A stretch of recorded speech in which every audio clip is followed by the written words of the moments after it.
Vendredi de la famille.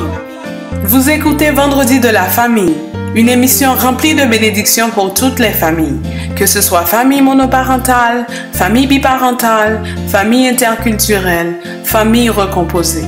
La famille est l'institution de Dieu lui-même. Fondez et maintenez votre famille sur la parole de Dieu.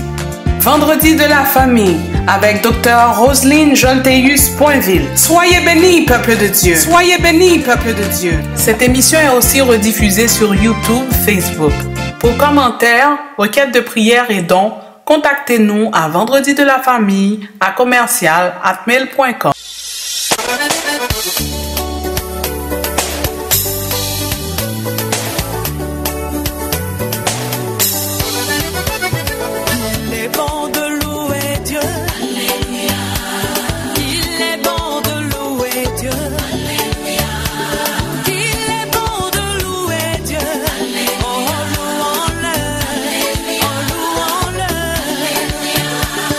Il est bon d'élever Dieu.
Louez l'Éternel, car il est bon, car sa miséricorde durera toujours.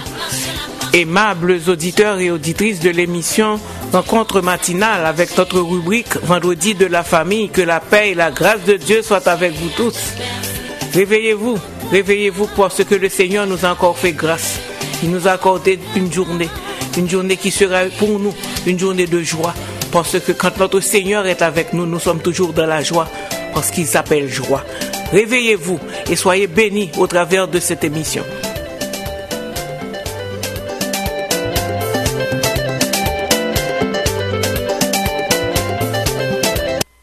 Quand tu pries, entre dans ta chambre, ferme ta porte et prie ton Père qui est là dans le lieu secret.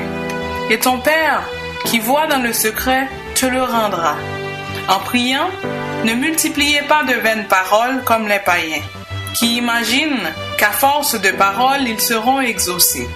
Ne leur ressemblez pas, car votre Père sait de quoi vous avez besoin, avant que vous le lui demandiez. Voici donc comment vous devez prier. Notre Père qui est aux cieux, que ton nom soit sanctifié, que ton règne vienne, que ta volonté soit faite sur la terre comme au ciel.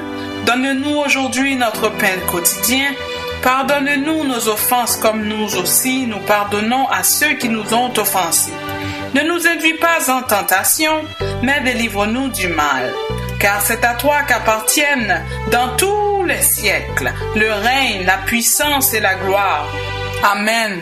Parole du Seigneur tirée de Matthieu 6, versets 6 à 13. Le temps est à la prière.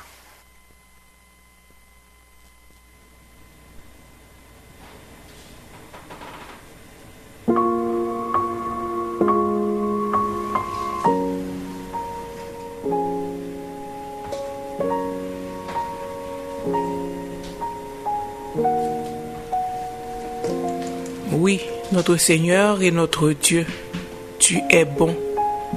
Tu es un Dieu de bonté, un Dieu miséricordieux, un Dieu compatissant, un Dieu aimant, un Dieu tout-puissant. Le Dieu d'amour, nous voici à tes pieds.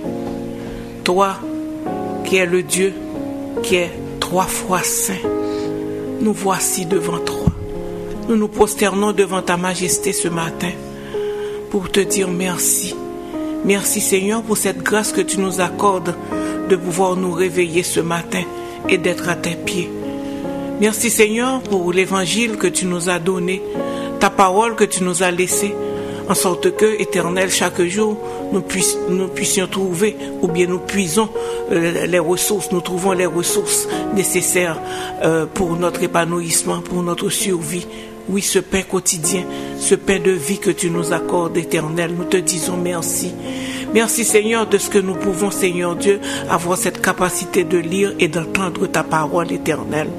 Céleste Père, en Jésus-Christ, nous voulons te louer, nous voulons t'exalter pour tes bienfaits envers nous.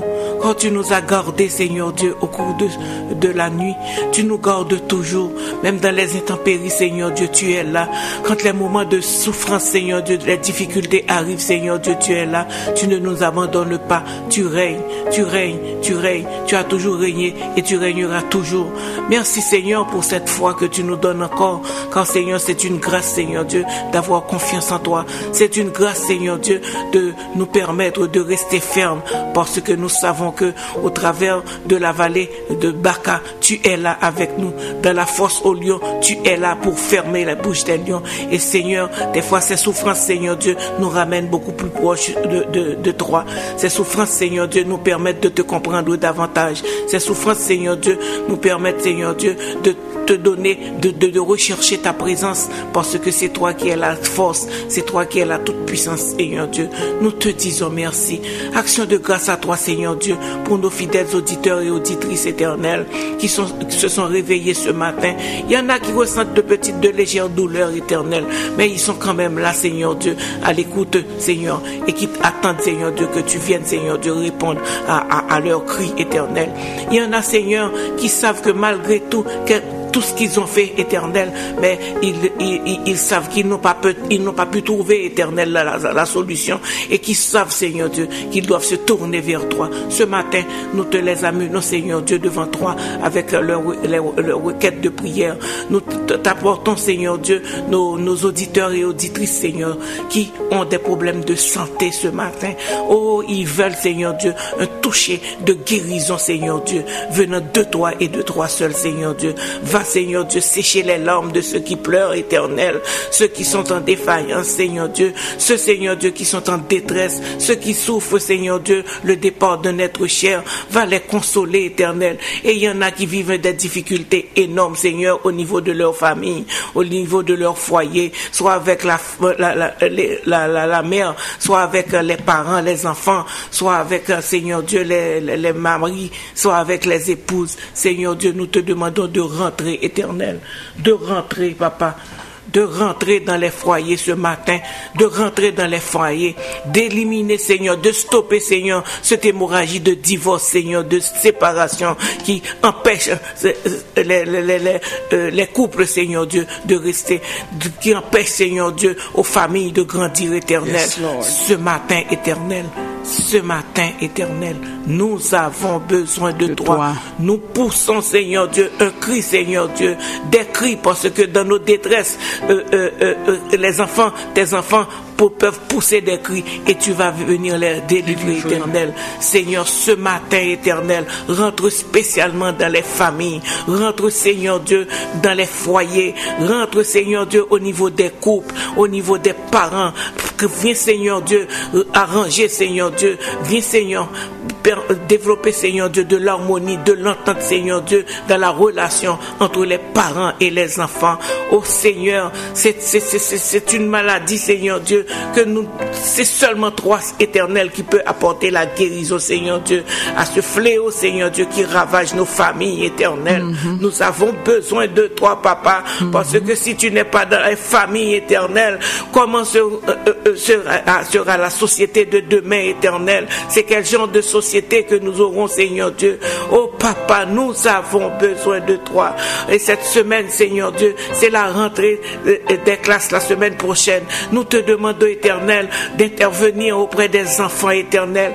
Permettre, Seigneur Dieu, que nos enfants puissent briller, Seigneur Dieu, dans l'école, qu'ils puissent se concentrer, avoir une bonne intelligence, Éternelle, de l'aptitude, Seigneur Dieu, pour rester, c'est pour étudier, Papa.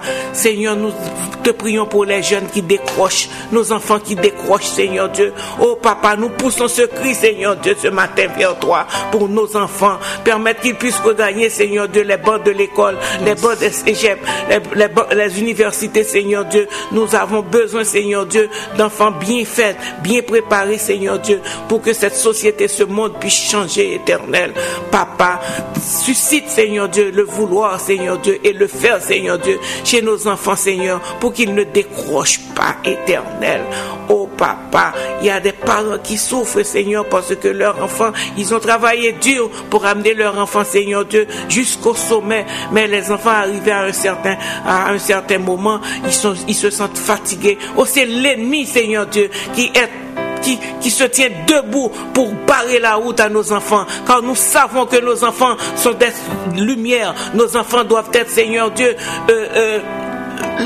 l'avenir de ce pays, et ils doivent être, Seigneur Dieu, des hommes bien faits, Papa, des leaders, Seigneur. Réveille, Seigneur, suscite, Seigneur Dieu, chez nos enfants, Seigneur Dieu, ce sentiment, Seigneur Dieu, le leadership de nos enfants. Permet, Seigneur Dieu, qu'ils puissent briller, Seigneur Dieu, partout, Seigneur Dieu, où ils auront, Seigneur Dieu, à passer. Nous comptons sur toi, et c'est seulement toi, oui, qui peut le faire. Seulement toi qui peux le faire, Éternel. Nous te demandons, Éternel, d'intervenir en notre faveur, Éternel. Seigneur, nous prenons du temps ce matin pour te prier pour notre pays, Haïti. Oh Seigneur, Haïti a besoin de toi. Haïti a besoin de toi. Et nous te prions aussi pour le Pakistan, l'Afghanistan. Éternel. Oui, Éternel, ces deux pays, ces jours-ci font la une de l'actualité. Nous te demandons, Seigneur Dieu, d'intervenir, Seigneur Dieu, au niveau, Seigneur Dieu, de ces deux peuples et de permettre, Éternel, que la tranquillité, la paix éternelle puisse régner, Seigneur Dieu, dans ces pays. Oh Papa, Haïti est dévasté par ce tremblement de terre, dévasté, Seigneur Dieu, par les problèmes politiques, dévasté, Seigneur Dieu, par les intempéries, le cyclone, Seigneur. Mais nous savons que tu restes notre Dieu éternel et que certainement tu as une parole. Et nous attendons cette délivrance de toi, cette délivrance de toi, ce changement, Seigneur Dieu, au niveau de chaque cœur éternel. Écoute, Seigneur Dieu, nos cris, les cris de tes enfants ce matin, éternel. Reste avec chacun de nous, prends le contrôle, Seigneur Dieu, de l'émission de ce matin et particulièrement nous te prions pour les animateurs de l'émission Rencontre matinale. Fortifie-les, Seigneur Dieu, dans la marche et permets, Seigneur Dieu, qu'ils puissent toujours être en bonne santé éternelle, très courageux pour continuer à faire le travail que tu leur as donné. Bénis aussi le staff dirigeant de CPAM. Reste avec chacun de nous. Prends le contrôle encore de l'émission de ce matin. Dans le nom de ton Fils Jésus, nous te prions. Amen, amen, amen. Louez l'Éternel, Psaume 107. Louez l'Éternel. Louez l'Éternel car il est bon, car sa miséricorde durera toujours. Qu'ainsi disent les rachetés de l'Éternel, ceux qu'il a délivrés de la main de l'ennemi, qu'il a rassemblés de tous les pays de l'Orient et de l'Occident, du nord et de la mer. Verset 4. Ils erraient dans le désert. Ils marchaient dans la solitude, sans trouver une ville où ils puissent habiter. Ils souffraient de la faim et de la soif. Leur âme était languissante. Dans leur détresse, ils crièrent à l'Éternel et il les délivra de leur angoisse. Il les conduisit dans le droit chemin pour qu'ils arrivassent dans une ville habitable. Qu'il loue l'Éternel pour sa bonté et pour ses merveilles en faveur des fils de l'homme. Car il a satisfait l'âme altérée, il a comblé de bien l'âme affamée. Amen. Ceux qui avaient pour demeure les ténèbres et l'ombre de la mort vivaient captifs dans la misère et dans les chaînes, parce qu'ils s'étaient révoltés contre les paroles de Dieu, parce qu'ils avaient méprisé le conseil du Très-Haut. Il humilia leur cœur par la souffrance. Ils succombèrent et personne ne les secourut. Mais dans leur détresse, ils crièrent à l'Éternel et il les délivra de leur angoisse. Il les fit sortir des ténèbres et de l'ombre de la mort et il rompit leurs liens. Qu'il loue l'Éternel pour sa bonté. Amen. Et pour ses merveilles en faveur des fils de l'homme. Car il a brisé les portes d'airain, il a rompu les verrous de fer. Amen. Les insensés, par leur conduite coupable et par leur iniquité, s'étaient rendus malheureux. Leur âme avait en horreur toute nourriture et ils touchaient aux portes de la mort. Dans leur détresse, ils crièrent à l'Éternel et il les délivra de leurs angoisses. Il envoya sa parole et les guérit. Il les fit échapper de la fosse. Qu'il loue l'Éternel pour sa bonté et pour ses merveilles. Amen. En faveur des fils de l'homme. Qu'ils offrent des sacrifices d'action de grâce et qu'ils publient ses œuvres avec des cris de joie. Ceux qui étaient descendus sur la mer dans des navires et qui travaillaient sur les grandes eaux, ceux-là virent les œuvres de l'Éternel et les merveilles au milieu de l'abîme. Il dit, et il fit souffler la tempête qui souleva les flots de la mer. Ils montaient vers les cieux, ils descendaient dans l'abîme. Leur âme était éperdue en face du danger. Saisis de vertige, ils chancelaient comme un homme ivre, et toute leur habileté était anéantie. Dans leur détresse, ils crièrent à l'Éternel, et il les délivra de leur angoisse. Il arrêta la tempête, ramena le calme, et les ondes se turent. Ils se réjouirent de ce qu'elles s'étaient apaisées, et l'Éternel les conduisit au port désiré. Qu'ils louent l'Éternel pour sa bonté et pour ses merveilles en faveur des fils de l'homme. Il change. Qu'il l'exalte dans l'assemblée du peuple, qu'il le célèbre dans la réunion des anciens. Il change les fleuves en désert et les sources d'eau en terre desséchée. Il change les fleuves en désert et les sources d'eau en terre desséchée. Le pays fertile en pays salé à cause de la méchanceté de ses habitants. Il change le désert en étang et la terre aride en source d'eau.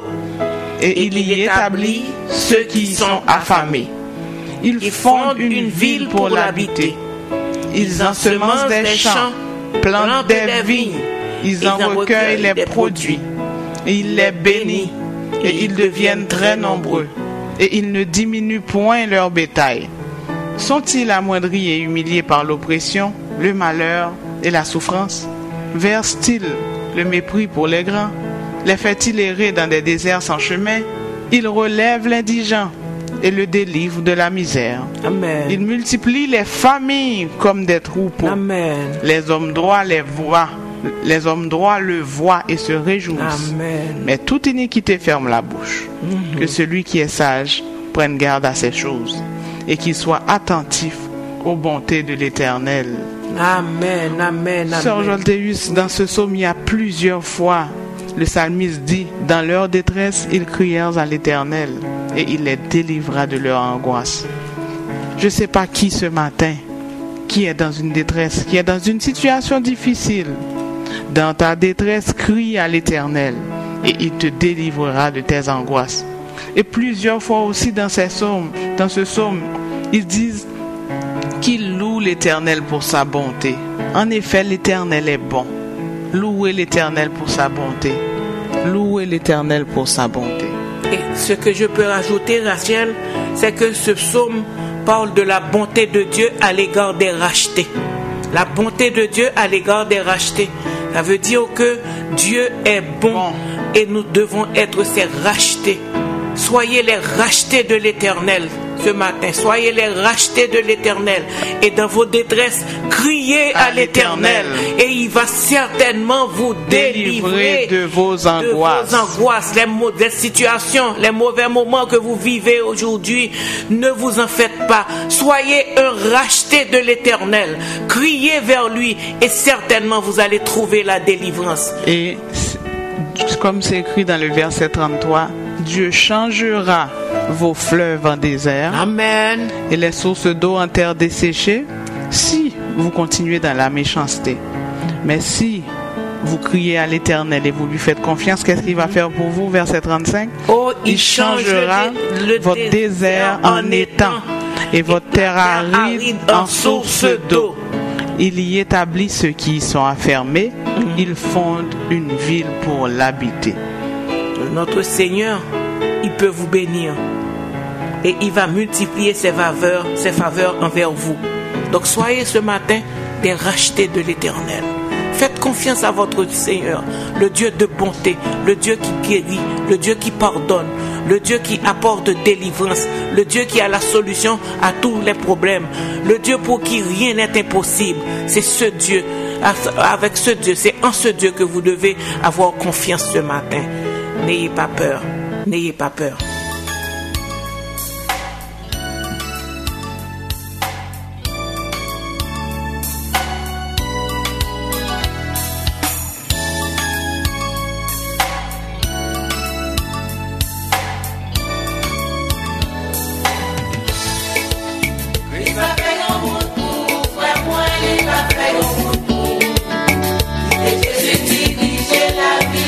Fais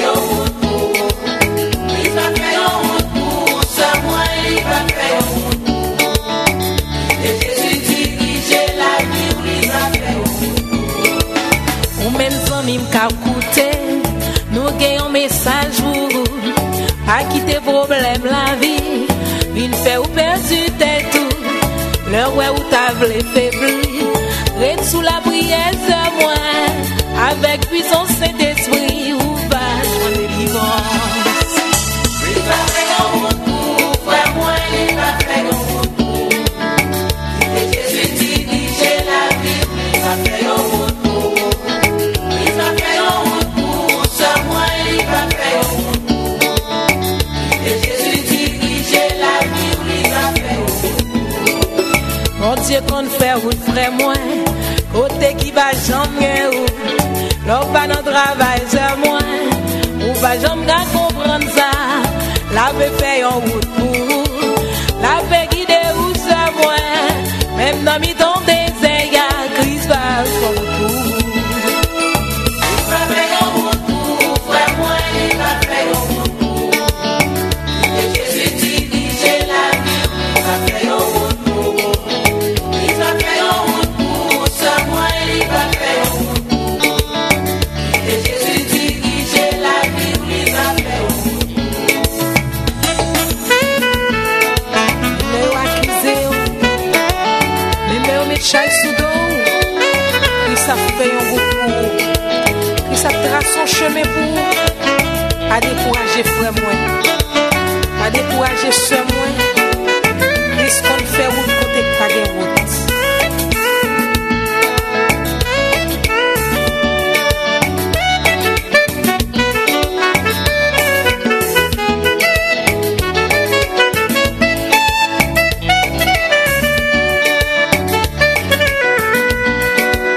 Monter en route difficile jeudi matin là.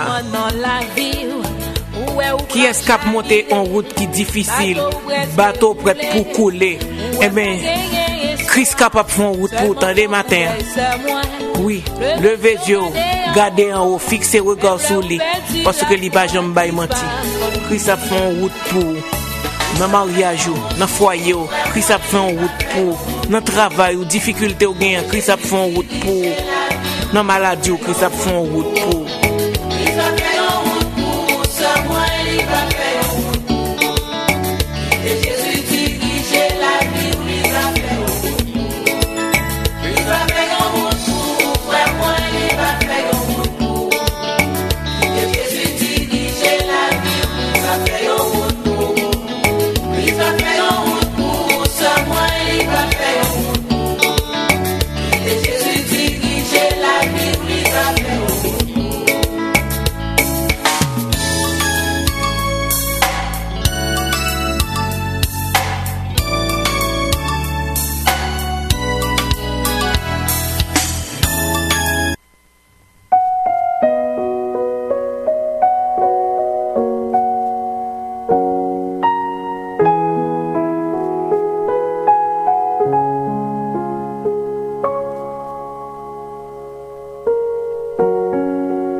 Nous allons continuer, aimables auditeurs et auditrices, avec l'enseignement du pasteur Dorothée Ragia sur les 3 ingrédients pour un mariage réussi.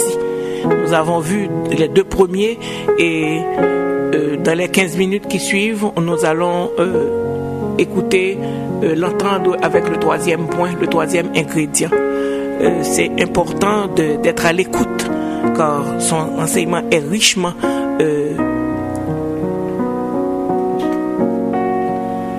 utile pour la réussite de notre mariage. C'est important de le savoir.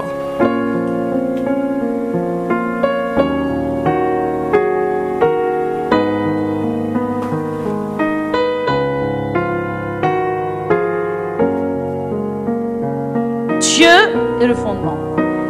L'Église est le ciment. Amen.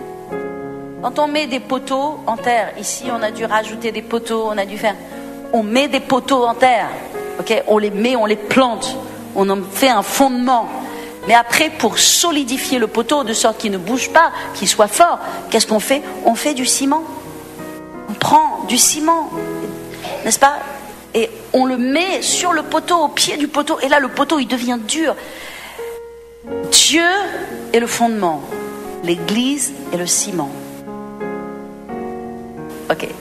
Paul est en train d'expliquer un certain nombre de choses, il est en train de défendre son apostolat, et alors qu'il est en train de défendre son ministère, parce que Paul est continuellement attaqué, parce que c'est ça le ministère, enfin bon bref, ça je ferme la parenthèse, mais Paul est en train de dire, n'avons-nous pas le droit de mener avec nous une sœur qui soit notre femme, comme les apôtres le font, et Céphas, et les frères du Seigneur. Donc Paul est en train de dire que Céphas, c'est-à-dire Pierre, l'apôtre Pierre, les frères du Seigneur, on sait que Jésus avait des frères, il avait donc des demi-frères, on peut dire, okay, les fils de Joseph et de Marie, qui étaient dans le ministère, et les autres apôtres, et nous connaissons les autres apôtres, qu'est-ce qu'ils faisaient dans le ministère? Il est en train de nous révéler quelque chose d'important. Ils faisaient le ministère avec leurs femmes. Ils servaient Dieu avec leurs femmes. Et Paul est en train de dire, n'avons-nous pas le droit d'amener avec nous? Peut-être que Paul est en train de défendre le fait que lui, il amène des disciples avec lui. Paul n'était pas marié. Et donc il amenait avec lui Tite, Silas, etc. Et il est en train de dire, mais oui, les églises me soutiennent dans mon ministère et j'ai des gens qui viennent et qui m'accompagnent. Mais n'est-ce pas aussi le cas de Céphas, c'est-à-dire de Pierre, des apôtres aussi, qui amènent une sœur, j'aime bien ça, qui est leur femme. Vous savez, Lester Sumrall, il a épousé sa femme qui s'appelait Louise Sumrall. Il a rencontré sa femme sur le champ missionnaire. Elle était toute seule missionnaire en Amérique du Sud. Et il est tombé amoureux de cette Louise. Et il a épousé cette Louise. Eh bien, nous l'avons connu, le docteur Sumrall, il venait ici. Eh bien, il avait l'habitude d'appeler sa femme Sister. Sister Louise, il appelait sa femme Sœur. Et elle l'appelait Brother. Frère Sumrall, Sister Louise, ils s'appelaient frères et sœurs. Parce que dans la réalité, nous sommes frères et sœurs en Christ. Donc ton mari, c'est ton frère en Christ. Ta femme, c'est ta sœur en Christ. Mais c'est aussi ta femme. Et on voit l'équilibre qu'il y a dans le ministère. De ce que, dans le ministère, les apôtres, ils partaient pas prêcher dans le monde entier juste tout seuls. Ils étaient avec leurs femmes. Et donc, ces apôtres-là, aussi puissants soient-ils, ils étaient unis dans leur mariage. Et en tant que mari et femme, ils servaient Dieu ensemble. Est-ce que je parle à quelqu'un ce soir? Est-ce que ça vous intéresse ce que je vous dis? Eh bien, voyez-vous, c'est important d'être unis en Dieu, d'être unis dans l'Église. Le mari et la femme, mariés ensemble dans l'église, doivent rester ensemble dans l'église, doivent venir ensemble à l'église. Et pas seulement le mari qui dépose sa femme à la porte de l'église. Comme cela arrive. Non, ce n'est pas négociable. Ce n'est pas acceptable. Non, le mari et la femme qui ont été mariés tous les deux à l'église doivent venir ensemble à l'église et repartir ensemble à l'église et revenir ensemble à l'église et repartir ensemble à l'église. Et pas seulement venir à l'église, ils doivent aussi servir ensemble à l'église. Amen. Ça, je vais vous dire une chose. J'ai jamais prêché ce message. J'ai jamais prêché ça. Mais je vois tellement de choses que vous pouvez le prendre de ma bouche que ce que je vous dis, c'est la vérité. Et que ce que je suis en train de vous enseigner là, c'est le conseil de Dieu qui va vous protéger et qui va garder votre foyer. Et je vais vous dire une chose, les gens qui divorcent souffrent beaucoup. Parce que le divorce, c'est une souffrance. Le divorce, c'est une douleur. Le divorce, on ne le souhaite à personne. Ça fait mal, ça déchire. Et ça déchire encore plus lorsqu'il y a des enfants. Et moi, je vois parfois dans le corps de Christ, cela se passe. Je vois des gens avec des enfants qui divorcent, des chrétiens qui divorcent. Mais qu'est-ce que je vois derrière? Je vois derrière aussi depuis 1 an, depuis 2 ans, ils ont commencé à glisser sur la pente de ce que l'un vient à l'église, l'autre ne vient pas. L'un est engagé, l'autre ne l'est plus. L'un prie dans cette église et l'autre décide d'aller ailleurs. Et je vais vous dire une chose. Le diable ne fera de votre mariage qu'une bouchée. Vous avez un ennemi, Satan. Il est plus rusé que vous. Il est plus rusé que vous. Vous ne pouvez pas perdre votre engagement. De la même façon que vous vous êtes engagé, quand vous vous êtes marié, le mariage ne doit pas détruire votre engagement dans l'église. Il y a des gens, ils se marient, des gens super engagés dans l'église. Quand ils sont mariés, au bout d'un an, 2 ans, ils sont plus engagés dans l'église. C'est quoi ça? Pensez que je suis d'accord? Vous pensez que je pense que c'est une bonne chose? Pas une bonne chose. Je ne l'accepte pas. Je ne l'accepte pas. Ce n'est pas une bonne chose. Est-ce que vous comprenez? 1 Corinthiens 7, Dieu nous donne toutes les instructions à propos du mariage au travers de la bouche de Paul. Peut-être on parlera de ça à une autre occasion. Il parle dans 1 Corinthiens 7 de qu'est-ce qui se passe lorsque une personne veut se séparer. Comment est-ce qu'on doit agir? Est-ce qu'on doit divorcer ou pas divorcer? Quelle est l'attitude que doit avoir le chrétien? Tout est écrit dans 1 Corinthiens 7. Bon, je ne vais pas l'enseigner ce soir, mais je vais vous donner quand même un dernier point. Mon dernier point, ce sera ce soir que pour réussir votre mariage, il faut mettre une bonne dose de grâce. Vous savez ce que c'est la grâce? Il y a ce chant qui dit « Oh Dieu, Dieu ta grâce ». Comment on dit les paroles? Elle m'envahit, je ne sais pas quoi. Dieu ta grâce. Je la reçois. Et après? Je la quoi? Je la désire. Et je vais vous dire une chose, c'est merveilleux la grâce. Nous recevons le salut par là. Amen. Donc ça veut dire que Dieu nous a fait... dans le mariage, il faut donner à l'autre de la... Le mariage, c'est pas 2 célibataires qui se marient. Parce que 2 célibataires mariés ensemble ne peuvent pas cohabiter. Quand tu étais célibataire, tu faisais comme ça. Tu avais l'habitude de faire les choses comme ça. Et quand tu étais célibataire, tu faisais les choses comme ça. Maintenant, vous êtes tous les 2 ensemble et vous allez apprendre à faire les choses ensemble. Mais voyez-vous, le mariage, c'est pas toujours un loup qui vient détruire le mariage. C'est souvent des petits renards. Et c'est des petits renards qui viennent manger dans la vigne les fruits de la vigne. Et vous savez, les mariages sont détruits par des petites choses. Les mariages sont détruits par des reproches, des intolérances. Ah, tu ranges toujours tes chaussures là. Ah, tu fais toujours ça. Ah, pourquoi tu fais jamais ça? D'ailleurs, quand on commence à ne plus supporter l'autre, nous avons 2 superlatifs dans la bouche. Toujours, jamais. Tu fais toujours ça, tu fais jamais ça. Donc il y a 2 mots qui reviennent toujours. Toujours, jamais. Et vous savez que là, il n'y a plus de... Il n'y a plus de grâce. Dans le mariage, il faut garder la grâce. Parce que Dieu vous a aimé tel que vous êtes, avec votre caractère invraisemblable. Parce que vous avez aussi un caractère de ouf. Ok? Et Dieu vous a fait grâce. Il faut que votre conjoint, vous lui donniez de la grâce. Quand il n'y a pas de grâce, il n'y a plus d'amour. Le réservoir devient sec. Et donc, on ne pardonne pas. Oh, je dois faire ci, oh, je dois faire ça. Et n'oubliez jamais que le mariage, c'est pour se servir l'un l'autre. À partir du moment où tu ne veux plus servir ton conjoint, homme ou femme, que l'homme, le mari ne veut plus servir sa femme, ou que la femme ne veut plus servir son mari, et on est appelé à se servir mutuellement. Le mariage, c'est se servir l'un l'autre. Je suis ton serviteur, tu es ma servante.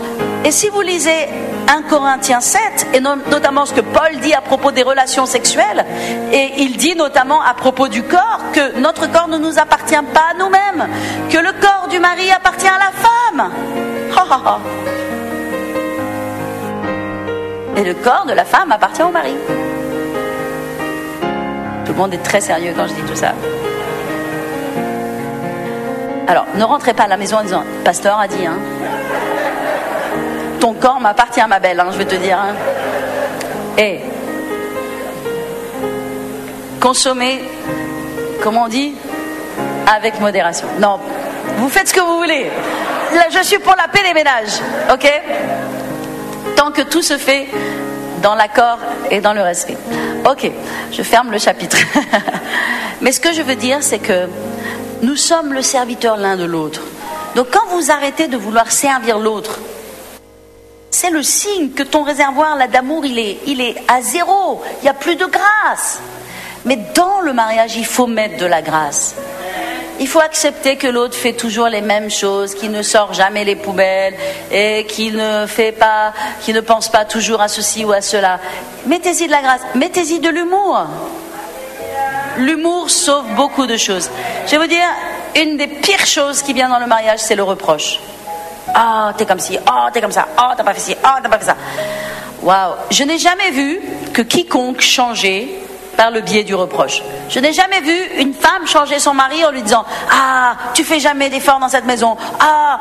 En fait, plus le mari reçoit des reproches, plus il s'éloigne de sa femme. Plus il reçoit des reproches, moins il fait de travail dans la maison. Plus il reçoit des reproches, plus il arrive tard le soir. J'ai jamais vu qu'un reproche améliorait quoi que ce soit. Donc le pire des dialogues dans un mariage, c'est le reproche. Le meilleur des dialogues dans un mariage, c'est l'humour. Et c'est la grâce. C'est apprendre à demander de façon gracieuse. Et je vais vous dire une chose, vous obtiendrez toujours tout ce que vous voulez quand vous avez l'esprit d'Esther. Esther, c'est la femme par excellence qui a obtenu que le roi renonce à un décret royal inviolable parce qu'elle a su demander. Hommes ou femmes doivent apprendre à savoir comment demander dans le couple. Et donc il faut garder de la grâce, il faut garder de l'amour. Et même dans nos relations humaines, et même dans nos relations ici en tant que frères et sœurs, vous devez avoir de la grâce pour les frères et les sœurs. Parfois, aujourd'hui, un jour, il y a un frère, il y a une sœur, elle n'est pas très agréable, elle a des problèmes, elle est fermée. Ayez de la grâce. Peut-être qu'elle a répondu, cette personne a répondu de façon un peu vive. Ayez de la grâce. Vous comprenez? Ne soyez pas... Plutôt aimer les gens, comprenez que les gens ne sont pas parfaits et que vous n'êtes pas parfait, que parfois les gens sont fatigués et qu'il faut de la grâce. Amen. Il faut de la grâce dans les relations humaines, il faut de la grâce dans l'église, il faut de la grâce dans les rapports humains. Et c'est comme ça qu'on réussit. Amen. Donc premièrement, Dieu. Ok, on va rappeler les 3 points. J'ai terminé maintenant. Premièrement, vous êtes mariés pour Dieu, pour un but qui est au-dessus du simple fait d'être marié. Pour Dieu. Premièrement, Dieu. Deuxièmement, pas n'importe quelle église, votre église. Et moi, je parle au peuple de Paris Centre Chrétien, PCC. Troisièmement, de la grâce. Amen. Alors, je pense que c'est juste une petite piqûre de rappel. C'est juste quelque chose pour vous aider. Amen. Mais les 2 points importants, c'est le premier et le deuxième. S'il y a des choses qui ont dévié sur le premier et le deuxième point, rentrez à la maison. Parlez calmement ensemble. Priez l'un avec l'autre. Céleste Père en Jésus-Christ, nous voici devant toi. Nous te disons merci Seigneur Dieu pour les enseignements du pasteur Dorothée Ragia qui nous apporte les 3 ingrédients pour un mariage réussi. Oh, permets éternel que nous puissions, Seigneur Dieu, développer ces 3 points. Avoir Dieu et aller ensemble à l'église et aussi apprendre, Seigneur Dieu, à gracier, à faire grâce, Seigneur Dieu, à nos conjoints, à notre partenaire. Seigneur, nous ne pouvons rien faire sans toi. Voilà pourquoi nous réclamons ton assistance, ton aide, Seigneur Dieu. Sois avec nous, permets que, Seigneur Dieu, que ces enseignements, Seigneur Dieu, puissent porter fruit éternel. Nous te prions ainsi, au nom de Jésus. Amen, amen, amen.